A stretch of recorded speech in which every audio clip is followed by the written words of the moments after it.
the growing threat of weaponized AI and nation-state threat actors, you don't have to be somebody who's a developer to understand the severity of the problem and how big it's going to be in the coming years. I think it is probably the most important problem in the world. AI is not going to be something that ruins our lives, shouldn't be something that you're afraid of. I really think that AI is going to be something that lifts people, changes the world in positive ways. Hello, and welcome to another episode of The Long Game. My guest today is Kyle Bhiro, the co-founder of PensarAI. He's building a platform to, get this, fight bad AI with good AI. It's focused on security, and it's a developer tool. And so he's very deep into the community building of an open source product and open source platform. So that's pretty cool. We explore what that looks like and how to build a company in this space, which is very different than building something that's not open source. And there's a lot that goes into being a young founder. He's 25. This is his third company, but his first venture-backed one. And so we talk about how do you start without a network? How do you build that network? How do you have and generate useful conversations? How do you generate investment? How do you deal with failure? How do you deal with being non-technical while building a technical company? And so much more. I hope you enjoy the episode. And if you are a founder and you found this at all useful, send me a message on LinkedIn letting me know and share it with someone that you think could learn from this. I think we can all learn from each other. We don't need to make the same failures over and over and over again. And so if you're able to help someone else, pass it along. Enjoy. So Kyle, you just had your 25th birthday, is that right? About a month ago? That's correct. 25, quarter life crisis.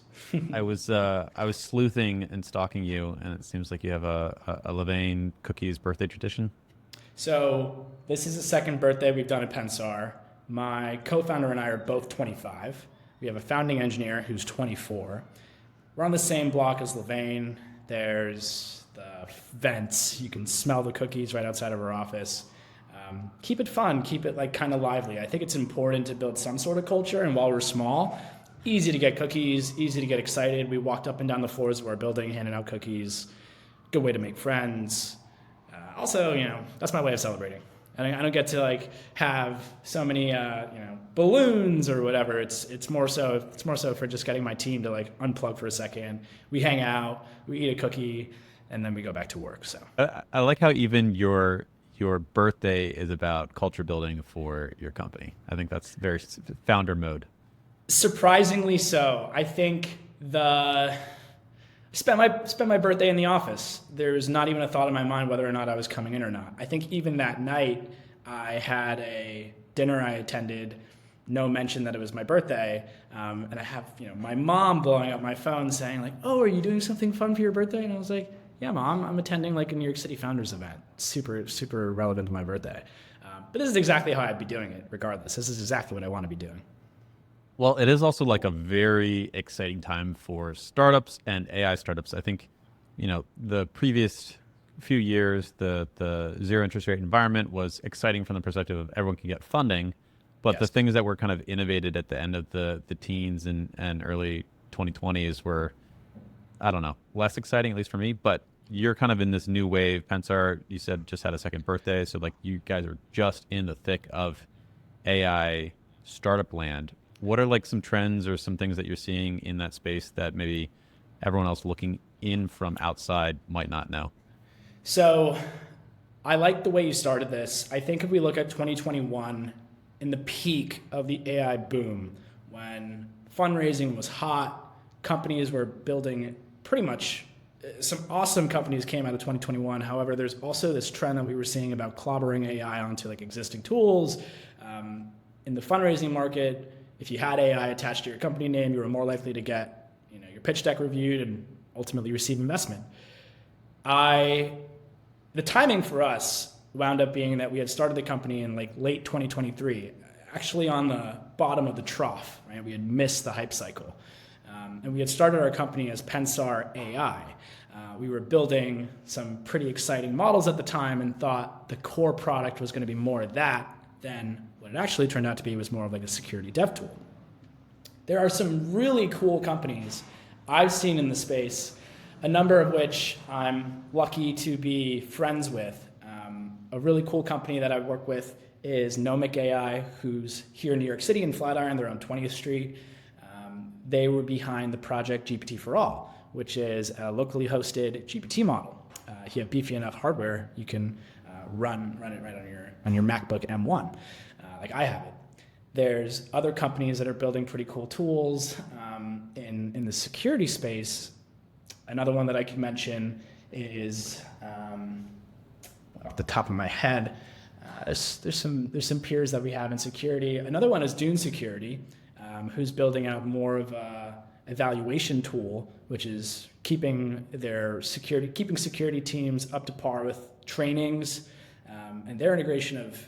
I'm very friendly with their CTO, Michael. Their integration of AI is really exciting. I think their team just grew to about like a dozen or so people. So going from 2021, even in the last like 2 years, there's a lot of attention coming to the space, but also I'm seeing less of this necessity having AI attached to your company. I think it's more so about building really good products. An example for us is Pensar. We initially had explored the idea of training a model to do vulnerability detection for one of our core products, and we realized maybe we don't need AI to do that. Maybe it's actually more efficient to do it with static analysis. Were we considering using AI to do that because it would look good on our slide, or because it was going to help us build a better product? I think that's always kind of the question too. There's kind of three ways in which you can kind of build. You can build for the investor, you can build for the consumer that you think you want to have, and you can build for the person that you actually have right now. And so kind of balancing, there's merit to all three, right? There's some aspect of like build marketing features because you want to see if you find product market fit with a particular segment.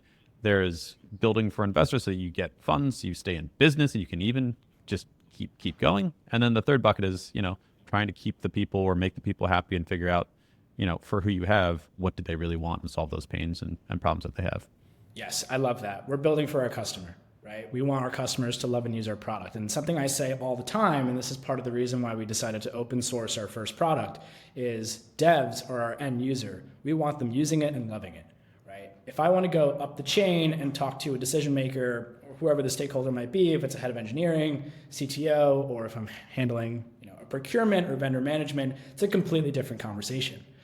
I want devs using and loving the tool, hence why I think that's a huge push for us. We want open source, we want to build a community, and that's like the real goal now, especially at the stage we're at, where I think it's more focused on growth and building a company that is like cool to be associated with, right? There's this generated code landscape and vulnerability management and security as well. There's a lot going on. It's considered like hot now, which is funny. Maybe a couple of years ago, it wouldn't have been considered so.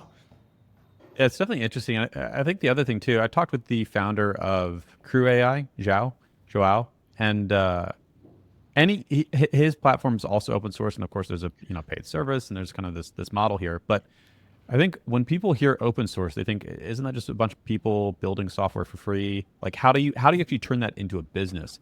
And so I think your perspective and you and your co-founder's perspective of building that community and how you're leaning into is pretty interesting from what I gathered. But talk about like why open source. Like you mentioned community building is important to you, but why? Like what fundamentally is important about building the company in this way? And then how does that even translate to being an investable company? Yeah, I really like that. So open source, a couple of reasons companies decided to do open source, but more so specifically to us, is kind of a personal reason. My co-founder, Karem, started out as an open source contributor. Before there was even thought about building a company, he was contributing to projects for years. I love his story of getting his hands dirty and actually getting pulled in to some really cool, exciting things. Like he had contributed to the GPT for All project with Nomic. The other reason is not only is it good for getting like devs excited and you can pull it in really easily, but for a security reason and for a privacy reason, we can pull back the hood and see what's actually there. So when companies look at a tool like us against others, we're one of the few in the space that are open sourcing everything, which is really exciting. The other thing that I'll address is our core business model is going to be much more of an enterprise grade product. We're actually about to roll out, it's currently in pre-release, a web console version of our CLI tool. Much more sexy, nice UI, easy to click around, different than the CLI. This tool Man line interface for non-techie people out there. Exactly. How you interact with the developer tools typically. I wish black screens with white text that look like the Matrix.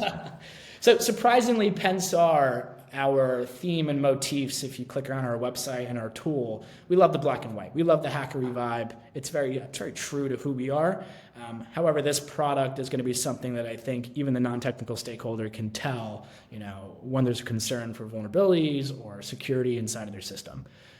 And that's more so what we're building for now. We want to make sure we're protecting cool companies so that way they can go out and build awesome applications and change the world. So I want to really dive into what a use case is for Pensar and kind of walk through how it works. But before that, elephant in the room, you're building a tech startup for developers and you're non-technical.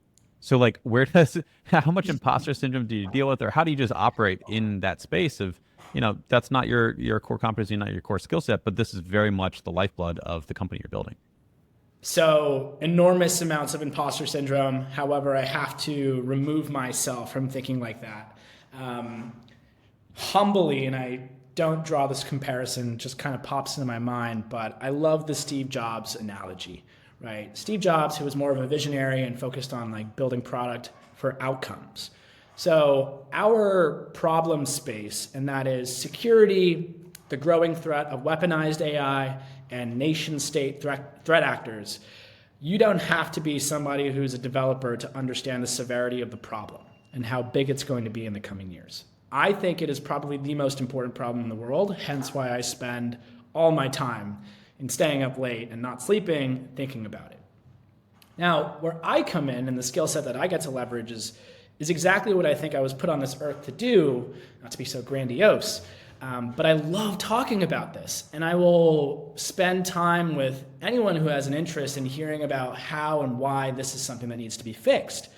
So enter Pensar.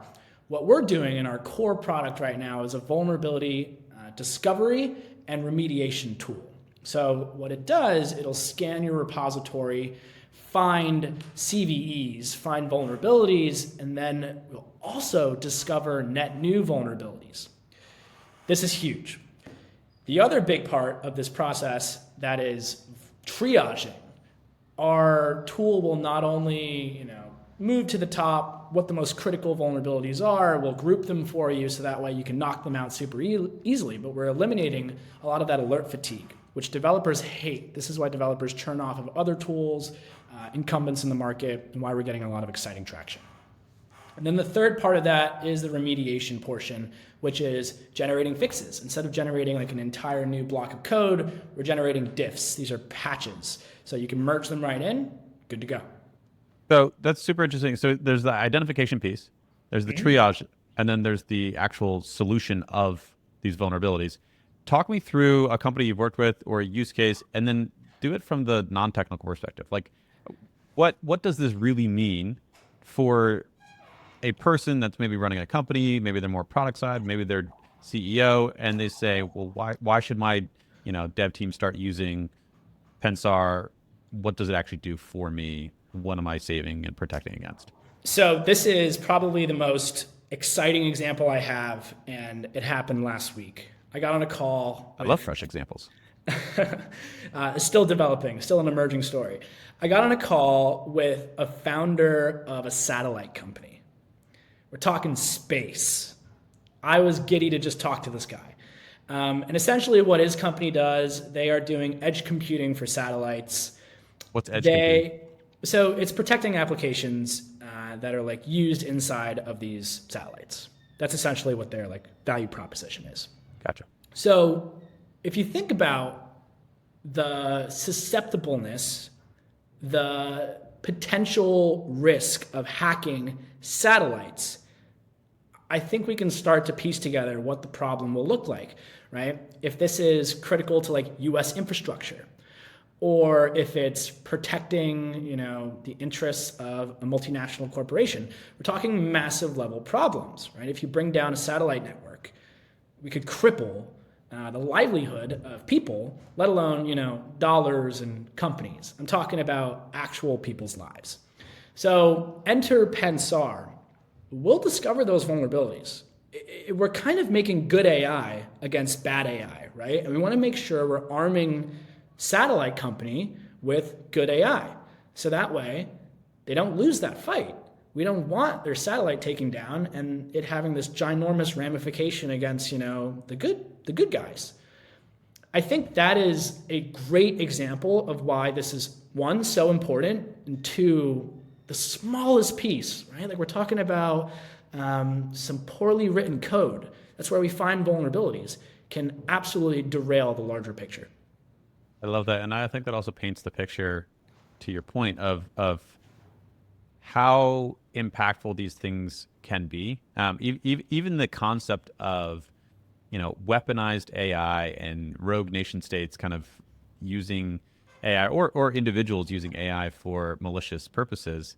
Well, Yes. you need to kind of arm yourself as well with the counter, which is the good knights, that you kind of arm up and you build these AI tools and agents and whatever you want to call them, and you kind of just you have this mini war of our agents, our AI versus your AI, and it's a fight to the death for So the integrity of our core computing systems and satellites. that is exactly where I think we're going, Elijah. Like I think the large vision and picture for Pensar, we're not going to be a vulnerability management tool, and that's where we stop. We're building an end-to-end application security platform.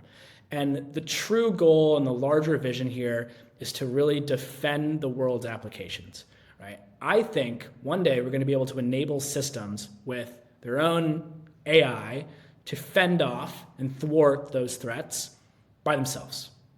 That's where I think we're going. That's the future. It is a couple years away.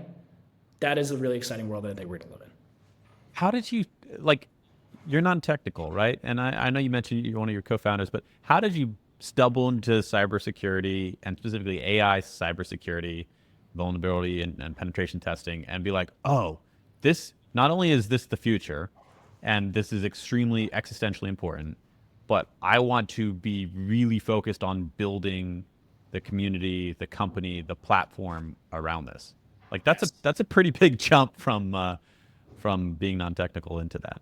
It is. And this might be going into the direction of the story and how we got started. I really credit a lot of the beginning day interest to my co-founder, and the relationship that we have is more so than just a professional one showing up to the office every day, talking about our ideas and building a cool thing. Karem and I have been in cahoots for 7 going on 8 years as classmates. We met in undergrad. And we'd been talking about the world's problems and what we're going to be able to solve, and scheming really as 2 young entrepreneurs for years. This isn't our first company together.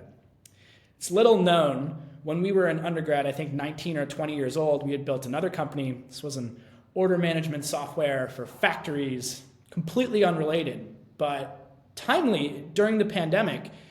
These were the most impacted businesses, SMBs in America, and they were shuttering their doors.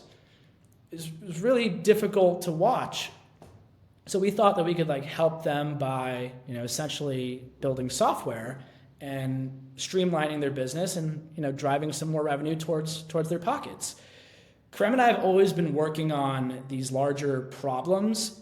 When he came to me with the intersection of security and machine learning, and we started to read more about it, and we looked at where we were inside of our companies, and we could even point to how susceptible our companies are to these problems, what they're doing to solve them. Not enough. We saw an opportunity, but also we knew between the two of us the perfect yin and yang relationship. Karem being a talented engineer and also one of the most like sociable engineers. He could talk about the product and what he's building and do the job that I do. However, the job I do is much more of being on my feet. I love going and taking my laptop to a company, setting them up, talking about it, checking in on them, building the community piece, hosting events, writing about it. That's what I love doing. The perfect scenario between the two of us is Karem is happy leading product and building an awesome tool, and I'm happy like sharing with the world what he's built. And I think together that's going to be the winning recipe. It's a really good thing to identify and recognize early on, which is kind of where you fit in, and then also who are the people that complement you, and surround yourself with those individuals. Yeah, I completely agree. I could even go into the next, I guess, like the people who helped us in the very beginning. There's awesome advisors who opened our eyes to some of the unknowns as well. Security is something that was very new to me. I had to pick up a couple books. I had to read some articles. I used a lot of creating definitions, a lot of buzzwords, a lot of, maybe if I say some, I'm happy to elaborate. There's a number of people who I can mention. Yassine Benzawi, who was Karem's former boss, the head of US operational risk at Barclays, he introed us to a principal security engineer at a major bank. His name is Adam Sanders. These two gentlemen were... Quick interjection here. I think Yeah. this can be extremely helpful for new entrepreneurs to understand how you get advisors. How do you start talking to the right people? And so Yes. maybe like just share a little bit more. You mentioned that it was Kareem's former boss or something like that, but like go through the mechanics of how did you approach them and say, hey, I need this, or do you know anyone in this? Like, what does that conversation look like? And how did you get to the point where you had good advice and advisors rounding out your company? Yes. So the short answer to that is be bold and ask for things. You'll be very surprised once you put your hand out and say, I'm working on something and I would really love your input and advice on this. Start there. I seriously think things will change for you. What we did is we had leveraged some existing relationships that we had. Karem's former boss's boss, Yassine, who's an awesome guy, he saw something in Karem. Karem had started letting on the hints that he wanted to like tinker on something, had some conversations with Yassine, who's somebody who's also done some advising and investments previously, shared some insights with him, and then Yassine was the first person to intro us to the next value add, and that was Adam Sanders. Adam is a principal security engineer at a major bank. He had previously worked on the Robonaut, which is the first humanoid robot in space, I believe, on the moon. He's got some odd 30 or so. Wait, how do I not even know about patents. This? The Robonaut? The Robonaut's a cool thing. I definitely recommend looking it up. It is a really inspirational project. Actually, when I was talking to Adam, I was a little bit like, oh man, like he has so many answers for what we didn't know, which was around like security and the application of AI and like security and compliance. But the only thing I wanted to talk to Adam about was like Robonaut. That would be me too. It's like, yes, this is all useful, but robots on the moon? What? Tell me more. Very cool. Very cool. And again, Adam is a great example of someone who was willing to make intros to us. You know, we went from Adam to talking to leaders at companies like Microsoft or the Big Four, Deloitte. And then it just spirals. Just a tangent really quick, another really awesome example is we've got some more targeted advisors on our board now. There's Matt Gantz, who leads up privacy engineering at Notion, one of the fastest growing startups in the world. He's on our advisory board. And something that I will acknowledge, being a young entrepreneur, at the time there wasn't much on the internet about me, there wasn't much available to read. I leveraged that network. I leveraged Yassine, who is very willing to stick his neck out for us and ask these people to come and speak at our event or join our advisory board. And that's how we got Matt Gantz at Notion. We got Sam Davidson, who's leading security engineering at Etsy. We were able to get Mark Dorsey, who's the CISO at Netlify. These are people I don't think I would have been able to reach alone. I confidently can say wouldn't have given me the chance. Yeah, I think that's phenomenal because network is one of the most valuable assets that you can have in life. And when you're starting out, it's like, well, how do I build a network? Do I just need to work for 20 years and then I have a network? But you can foster these relationships earlier. You can get out there. You can just ask.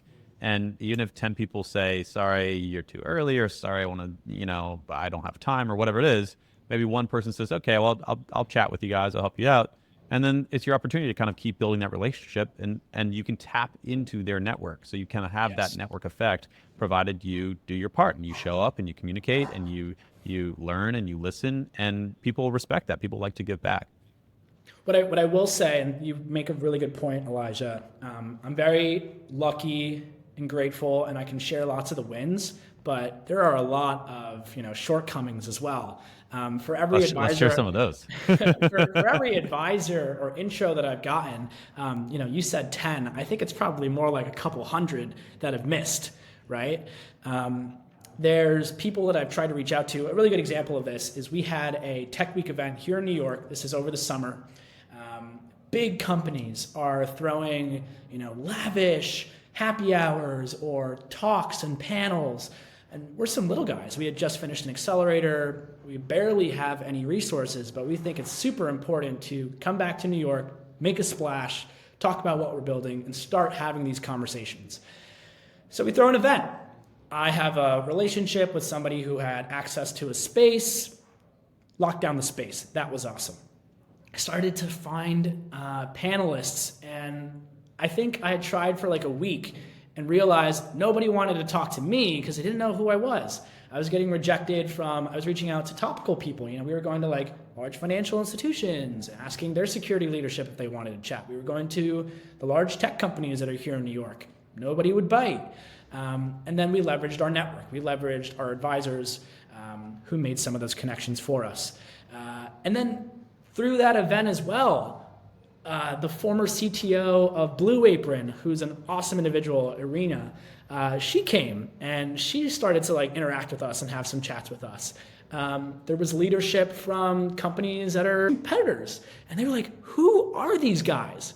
There's nothing about them, but it's because we were able to fill up a room with 200 people listening to some awesome panelists, all because leveraged this big, awesome network that helped us get to like where we are. I credit them to everything. But yeah, got punched in the face a lot. It's getting punched in the face, but keeping going is kind of the moral of entrepreneurship. Yes. I think at the end of the day. I think the saying is winners are the ones who stayed in it the longest. The long game. That's the name of my podcast. I completely agree. What's it like as you said you're a third-time founder, but this is their first venture-backed company. What's it like fundraising? Any tips, advice? Like, what did you learn from that process as well? I'm sure it ties into relationships and this other aspect, but it's a little bit of a different dance because with relationships, you're typically looking for information, advice. With investors, you're looking for dollars. And so there's a different kind of competition going on with that. So I got a really good piece of advice, or maybe a learning I had along the way. It will do you no good to look at people as dollar signs and money. No relationship in my life is going to yield more value than good people, being surrounded by inspirational people, doers. Those are the people that are ultimately going to have the greatest impact on your journey. And I'm still early in my journey, and I'm lucky to have that learning now rather than just like chasing investors because they hold the checkbook. The other thing that I think is important to address with that is when you ask for money, you are very likely to get advice. If you ask for advice, you're likely to get some money. I found that to be very true. So the first yes that we got was from an accelerator called Antler. I'm conveniently in the same building as them. Our office space is one floor up. They had this program. At the time, there was this Colorado cohort. We had met one of the decision makers, submitted an application, got rejected. Karem and I were doing all sorts of weird backflips to try to like raise some money for the company. We were DMing people on LinkedIn. We were emailing. This was not working. So the reason I bring up Antler is because ultimately there was a win that we had with Antler, and it was because of an intro. I have a friend who did the Antler program, wound up raising capital, a pretty awesome success story. His name is Rohan. He made an intro to a different person at Antler who had us in for that first conversation, liked us, pushed us to the next chat. And on that very call, I remember this because it was one of the most pivotal moments in my life. Antler, that partner who interviewed us, asked Karem and I through a screen, "Great, this seems good. I want to do it. Are you willing to come to Boulder, Colorado?" I'm a New York guy, Elijah. I've never been that far west. This is before my first trip even to the Bay, where we would ultimately go and do some conferences and fundraise. That was the farthest west I would ever go. So I look at my co-founder through the screen, and we nod our heads and we say, "Yeah, we'll go to Boulder, Colorado. Sure, that sounds awesome."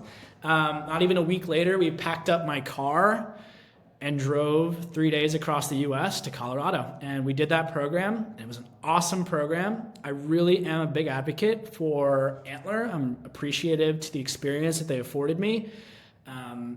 I do think that accelerators provide value if you are in my position, and I would evaluate it based off of your circumstance. But my position was first-time venture-backed founder. There was a lot of unknowns that I had. I was still learning on how to grow and build. I was learning about discovery and testing my idea. There were so many learnings I had out there in the mountains that I think made me way stronger, way better. I came back to New York ready to go. So we raised our first check from an accelerator program. And immediately after that, a part of our fundraise, we brought in another check from an angel investor who works closely, or it's an awesome arrangement, actually. I love this. Technical founder who has a deal with another fund called Factorial. This is Matt Hartman, previously a partner at BetaWorks. He worked on the deal with Clem, the founder of Hugging Face. So Clem and Matt spun up this vehicle called Factorial, also called the Hugging Fund. I think that's a hilarious name.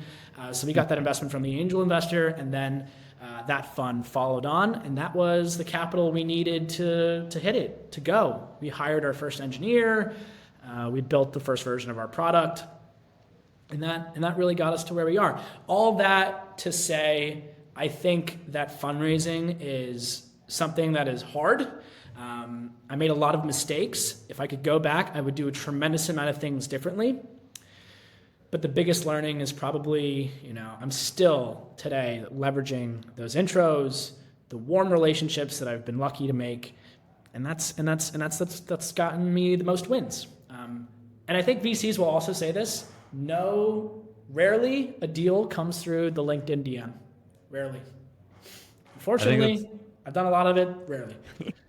But I think part of that is also important to highlight, which is you tried, right? You tried stuff and you had zero results, and then you tried different stuff and then you had no results there, and then you tried different stuff and then you got results, right? So, but that's part of the process. And so if you are able to get that advice from other people, in theory, you fail fewer times, but you're still going to have a lot of failure or things that you do where you don't know if it's working or not. And then eventually you have to make the decision, okay, well, I'm going to stop trying that. I'm going to try something else. And that's just it's kind of baked into this building something, this doing something you've never done before, whether it's a company or not, this need for resilience of, I'm going to keep trying different things. I'm going to keep trying things that aren't yielding results. Just like you said, you applied to Antler, you didn't get in, but it didn't mean that you weren't going to apply again, and you kind of found a different way. So I just loved kind of the rawness of that story of how real it is for how you guys got in and how you got your first capital in. Yeah, I think that the journey is still the most windy, curvy road I've ever been on, Elijah. Every day, last night, I met someone who I go to these dev tool events in New York City that are really topical and honestly fun. I'm bullish on New York. I think New York is going to be the next city to build a company in. And there's people I meet every day that I just can tell they're going to have an impact on me. I'm going to be lucky enough to hopefully have an impact on them. And that's the way you get ahead. This is the way you win. I love it. Looking forward, what's the most exciting tool, tech, idea for this AI revolution that we're undergoing? Like what are you like chomping at the bit to see or think is coming or maybe have already seen? Oh man, that's a great question. I think so. One, what I can point to in the last few years, if we're looking back, I'm blown away by the speed at which we are pushing the limits of what we think was possible as far as it goes for like AI, and the amount of research that's being put out. I also very much respect and look up to companies that are also leading the forefront on open sourcing tools. I'd mentioned Hugging Face earlier, who is a huge leader in the machine learning community, and also very big on open source. But looking to the future, there are so many applications of AI in our daily life, some of which I think maybe attack it the wrong way. I've seen these like wearables. There's some that are super popular that we thought were going to be like, I grew up playing Halo 3 with my friends, and Cortana, who is the AI assistant, we thought we were going to have that with these wearables, and we're just not there, or the execution wasn't right. Like the Rabbit R1 and the Exactly. I guess that's not a wearable, but like that kind of and what's the humane or the human AI? Yeah. Yeah, human. I didn't want to mention or rag on them, but like I really think that is an exciting advancement. However, we're not there. The execution wasn't right, and it's exciting because I'm the person who screams from the rooftop, "Don't worry. AI is not going to be something that ruins our lives, shouldn't be something that you're afraid of." I really view AI as a tool. I think this is going to be the most exciting revolution ever. I read Sam Altman's paper, The Intelligence Age, last week. And I think that this is, one, the most exciting time to be alive. What we're both going to see, hopefully, in the next 30, 50 years of our lives is going to be what, even the most like science fiction invention stories couldn't dream up. And maybe I'm not going to point to exactly what I think that application might be, because I'd love to look back on this in a couple years and say like, oh, wow, like we blew it out of the park. That's just how optimistic I am. I really think that AI is going to be something that lifts people, changes the world in positive ways. I'll stand by that. I love that. I love that. And as a fellow techno optimist, I am so excited to be alive in this time. I think once we get to the point where AI is starting to help us solve foundational and fundamental things in physics and in biology and bioengineering, I mean, we're going to unlock a floodgates of technical innovation, and I'm just very excited as well. Yeah, Sam Altman spoke about that in the intelligence paper, discovering everything in physics. Yeah, and that kind of shakes me to my core a little bit. Like, are we ready for that? Yeah. I don't know what the extent of that might be. It's been the history of science for all of humanity is to look up at the stars and say why and what, and if we can leverage AI to accelerate that knowledge and understanding, it's going to be phenomenally cool. I'm pumped. I hope you're pumped. I'm super pumped. Very pumped. Kyle, this has been awesome. If people want to connect with you, learn more about Pensar, or hang out with you in New York, where should they go? So I'm somebody who is like an advocate of coming and meeting me in person. We are here in Flatiron. I will always say yes to a coffee or a lunch or a walk around the park. My email, which is posted pretty much everywhere, it's my first name at PensarAI.com. I'm very happy to take time and chat with you there. Feel free to connect with me on LinkedIn, and that's Those are the best channels. I very much encourage some conversations, please. Awesome. Thanks, Kyle. Cool. Thank you, Elijah.